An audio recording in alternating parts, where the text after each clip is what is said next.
A palavra de Deus diz assim: e disse-me: filho do homem, põe-te em pé e falarei contigo.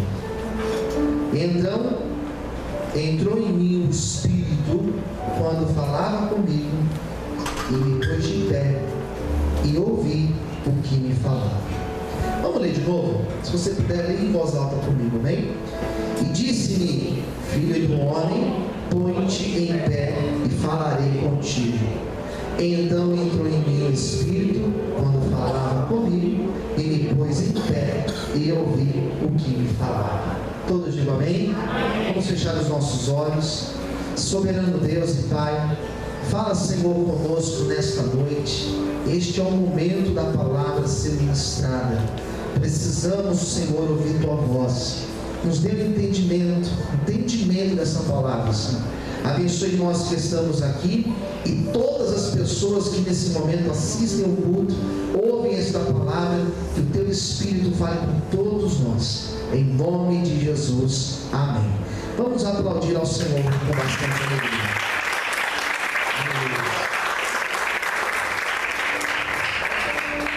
Nós temos na Bíblia algumas passagens, como já falei alguns dias atrás, volto a falar, repito, a Bíblia não é um livro fácil.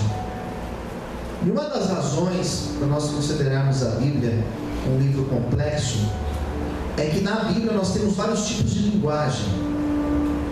Nós temos na Bíblia uma linguagem literal. Existem histórias que nós lemos, passagens, profecias, que elas são realmente literais. Elas de fato aconteceram exatamente como estão escritas. Elas trazem um sentido literal daquilo que o texto está dizendo. E nós devemos considerar esses textos como um texto literal. Exemplo, Jesus Cristo nasceu, isso é simbólico ou é literal? É literal, ele nasceu. É literal que ele morreu? É literal que ele morreu. Nós temos que considerar como uma história literal. E nós temos outras passagens que elas trazem um sentido simbólico. Então quando você lê, por exemplo, Apocalipse, muita coisa que você está lendo ali, existe uma simbologia por detrás. É difícil para você conseguir diferenciar o que é literal, o que é uma simbologia. Se nós pararmos para ler, por exemplo, Ezequiel 37, é uma passagem que fala sobre o vale de ossos secos. Realmente aquilo aconteceu, pastor? Não. O próprio texto vai dizer que aquilo é uma visão. Uma visão. Nós temos uma passagem que fala sobre Daniel tendo um sonho, José tendo um sonho. Aquilo aconteceu literalmente? Ele sonhar sim, mas o que ele sonhou não, porque ali foi um sonho. Então existe a passagem que é literal e existe o simbólico. Esse texto aqui é literal. Realmente o profeta ouviu de Deus essas palavras. Realmente o profeta, quando Deus fala que ele estava aqui caído, porque o texto fala que Deus diz para ele: põe-te em pé. Ele não estava caído ou sentado. Isso aqui é literal. E esse põe-te em pé não é ficar de pé como eu estou aqui, ou como o Vinícius está. Esse põe-te de pé é você se posicionar perante algo. Então quando eu falo para alguém, não, você tem que se posicionar perante isso. O que eu estou dizendo para essa pessoa? Você não pode ser passiva perante isso. Você tem que ficar de pé, você tem que batalhar para isso. Você não pode aceitar a situação. Quando Deus fala com Ezequiel, que era o profeta, Deus estava dizendo exatamente isso para ele. Você não pode aceitar esta situação. Você tem que ficar de pé. E não é ficar de pé, de sentado ficar de pé, é ficar de pé na vida. O profeta, Por isso que é importante a gente conhecer o contexto. O profeta, quando ele ouviu essas palavras, ele estava vivendo uma situação difícil. O país dele tinha sido destruído. E ele morava agora num outro país, como um prisioneiro. A sua casa tinha sido destruída. Ele não estava mais morando com seus pais. Ele não estava mais morando perto dos seus amigos, dos seus familiares. Ele estava agora numa outra nação, que falava um outro idioma, que tinha outros deuses. Ele estava numa outra vida. Ele que tinha uma vida boa, ele que tinha uma vida estável, ele que tinha um futuro promissor. Por que eu estou dizendo isso? Porque Ezequiel, ele era de uma linhagem. Ezequiel tinha um sobrenome de peso. Quando você lê na história bíblica um personagem que o pai é citado, que a sua origem é citada, é porque esse personagem, ele é de uma família importante, relevante.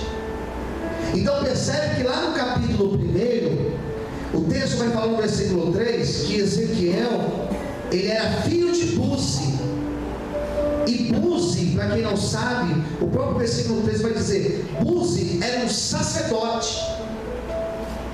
Era alguém que as pessoas tinham medo de falar. Era alguém que as pessoas respeitavam só de ouvir falar o nome dele. Quem está entendendo, diga amém. E por que as pessoas respeitavam? Porque ele era alguém violento? Por que as pessoas respeitavam? Porque ele era alguém que era agressivo, era forte? Não. Pelo fato de ele ser sacerdote, pelo fato de ele ser um homem que tinha comunhão com Deus. E um homem ou mulher de Deus, a pessoa que tem comunhão com Deus, é uma pessoa que a sociedade respeita, que as pessoas respeitam, a família respeita. Quando o homem é de Deus, quando a mulher é de Deus, as pessoas, elas respeitam. Por quê? Porque as pessoas enxergam Deus na vida dela. Às vezes eu estou conversando com pessoas e às vezes a pessoa solta uma palavra que não convém. Ah, pastor, desculpa. Por que faz isso? Pelo respeito? Sim, pelo respeito. O pai dele era alguém muito respeitado, tinha uma comunhão com Deus elevada. E Ezequiel, ele vê o seu futuro sacerdócio indo para o ralo, porque o templo foi destruído, ele estava preso. E ele chega ao ponto de acreditar que não tinha mais nada de Deus para a vida dele. E quando você lê capítulo 1 e o capítulo 2 de Ezequiel, você percebe que antes de Deus falar com o povo, Deus falou com ele. Quem entendeu, diga amém.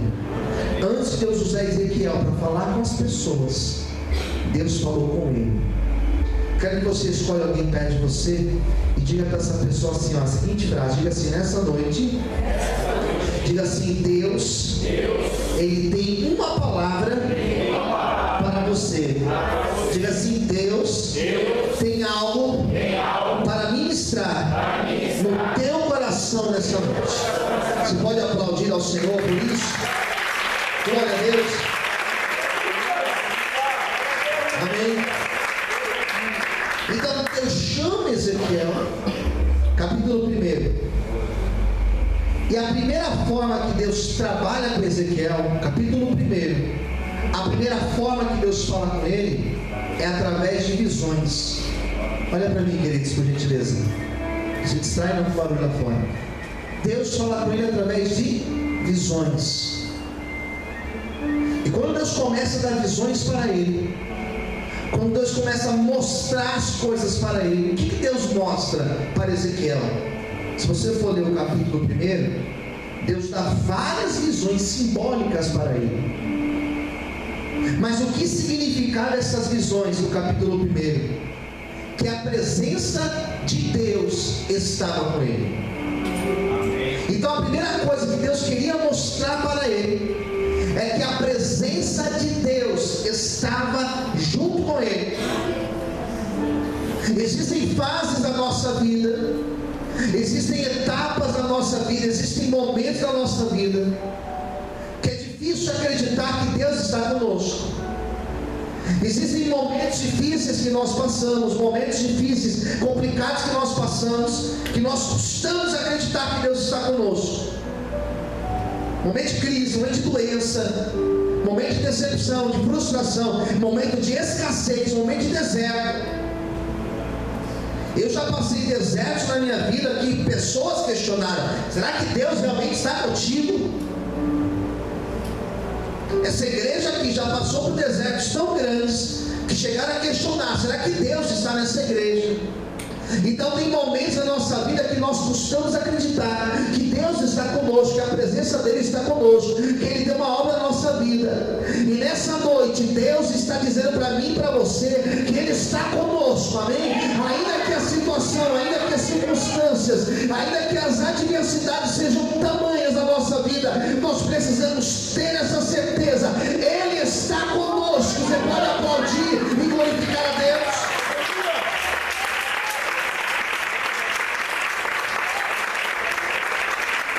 Aleluia. Você pode ter essa certeza. Então Deus deu visões para ele. E ele, quando teve essas visões, capítulo 1, quando ele teve essas visões, ele não entende. Ele não entende, mas ele sente. Ele não entende, mas ele mais alto. Ele não entende, mas ele sente. É uma outra fase.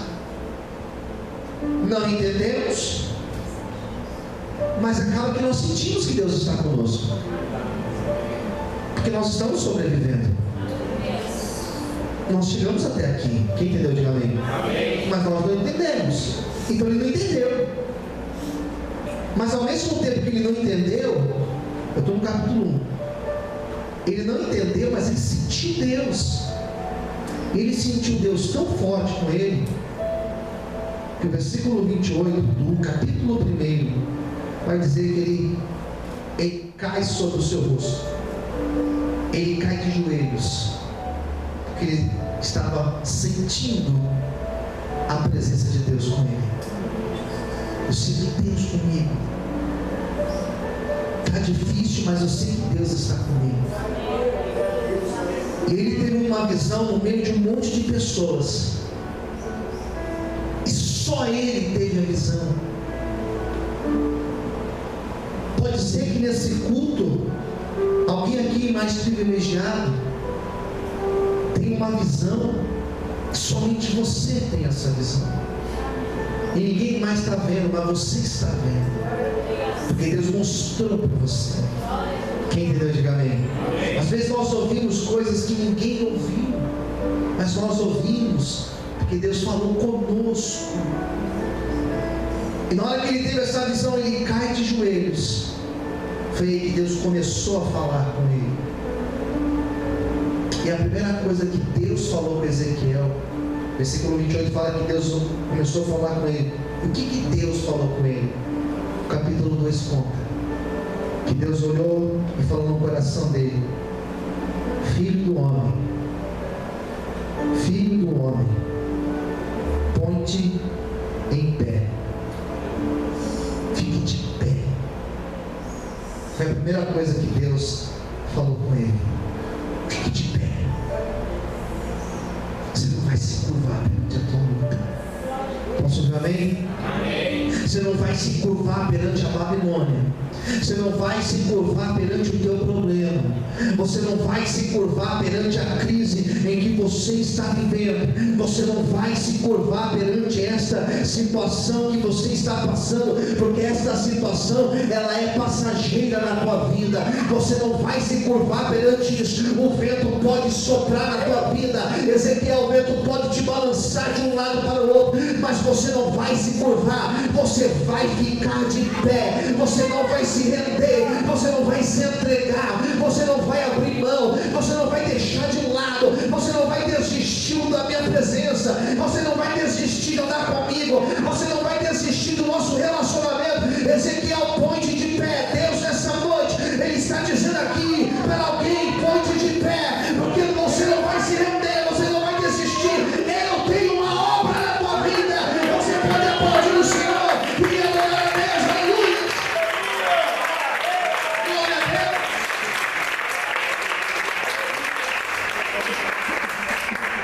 E não tem como eu pregar isso aqui.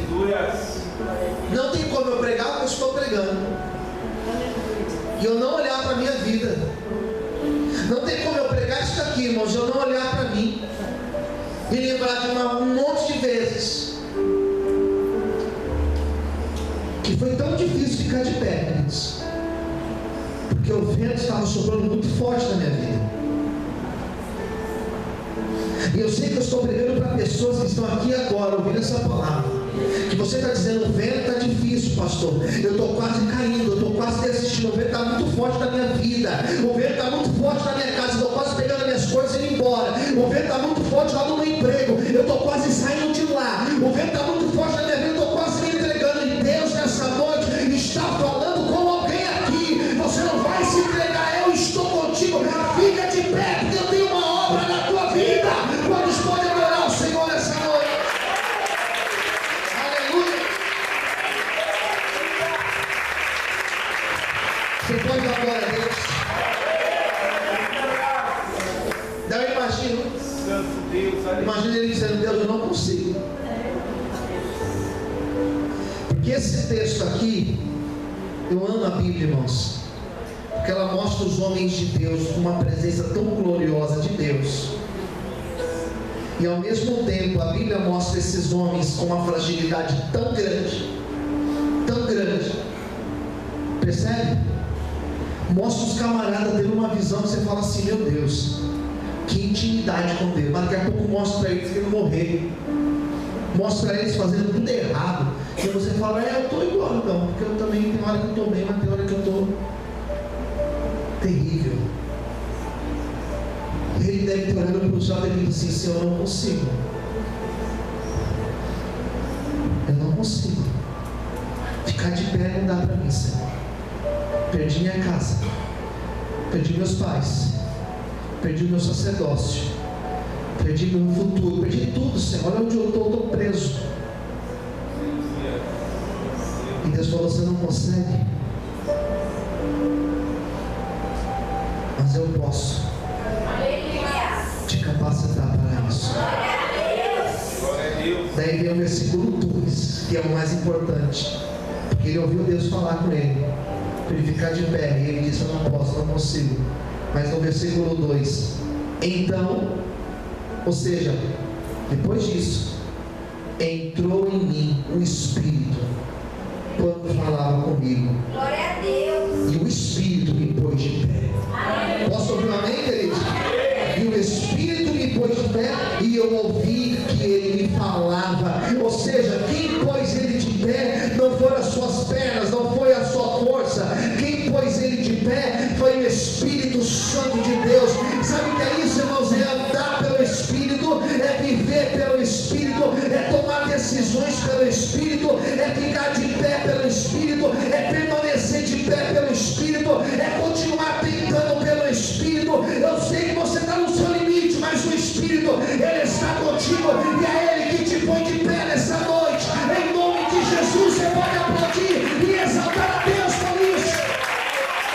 Aplaude o Senhor nessa noite. Você pode aplaudir a Deus. Daí eu descobri que quando Deus deu a ordem para ele, quando Deus fala para ele, quando Deus dá ação para ele ficar de pé, e ele se vê no limite de não conseguir. Lembra do paralítico? Você quer caminhar? Então levanta. Como que eu vou levantar? Não consigo. Como que eu levanto? Minhas pernas, não consigo. E Jesus pega ele pela mão e põe ele de pé.